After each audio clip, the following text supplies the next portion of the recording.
ఆకాశ మహాకాశములను అందలి సమస్తమును సృజించిన దేవాది దేవునికి నా హృదయపూర్వక వందనములు, స్తుతులు, స్తోత్రములు సమర్పించుకుంటున్నాను. అందరికీ శుభోదయం. ఈ దినాన మహోన్నతుడైన దేవాది దేవుడు నీ కొరకు సిద్ధపరిచిన వాక్కు. ఆశీర్వాదమునకు వారసులవుటకు మీరు పిలువబడితిరు గనుక కీడుకు ప్రతి కీడైనను దూషణకు ప్రతి దూషణయైనను చేయక దీవించుడి. దేవుని నామమునకు మహిమ కలుగునుగాక. ఈ మాటలు మొదటి పేతురు పత్రిక 3వ అధ్యాయము 9వ వచనంలో వ్రాయబడి ఉన్నవండి. ప్రియమైన నేస్తమా, నీ దేవాది దేవుడు నిన్ను ఎందు నిమిత్తము పిలిచియున్నారో ఈ దినాన్ని నీకు ప్రకటన చేస్తూ ఉన్నారు.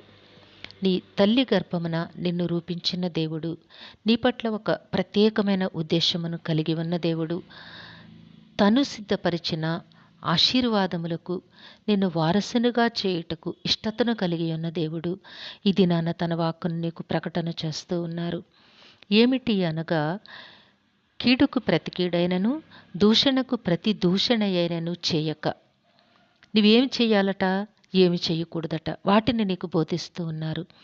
నీకు కీడు చేసిన వారికి నీవు ప్రతి కీడు చేయొద్దు, నిన్ను దూషించిన వారిని నీవు ప్రతి దూషణ చేయొద్దు. మరి నువ్వేం చేయాలట? దీవించుడి అని చెప్తూ ఉన్నారు.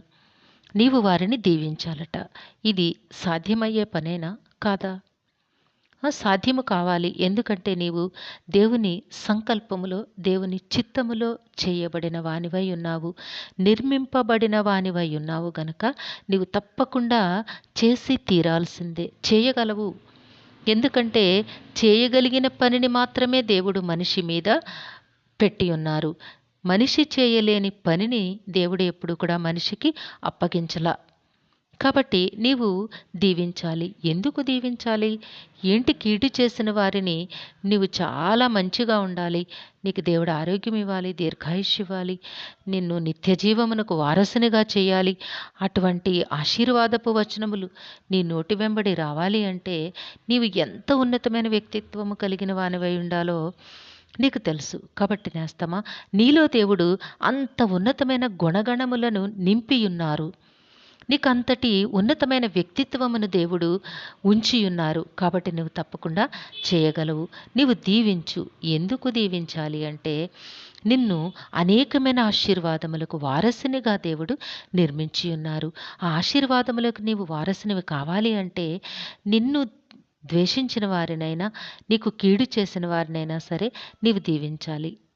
నేస్తమా, దయచేసి ఇట్టి స్వభావమును నీవు అలవరుచుకొని దేవుని చిత్త ప్రకారము జీవించు. దేవుడు నిన్ను ఉన్నతమైన ఆశీర్వాదములకు వారసునిగా రూపించి ఉన్నారు గనక అట్టి ఆశీర్వాదములు నీవు సొంతము చేసుకోవాలి. ఆ వారసత్వాన్ని నీవు చేజిక్కించుకోవాలి అంటే పూర్తిగా నీ స్వభావమును మార్చుకోవాలి. దేవునికి ఇష్టమైన స్వభావమును మాత్రమే నీవు కలిగి ఉండి అట్టి రీతిగా జీవించాలి. దేవుడు తప్పకుండా నీకు అట్టి కృపనిచ్చి తన కృపలో జీవింపచేయమని ప్రార్థించు.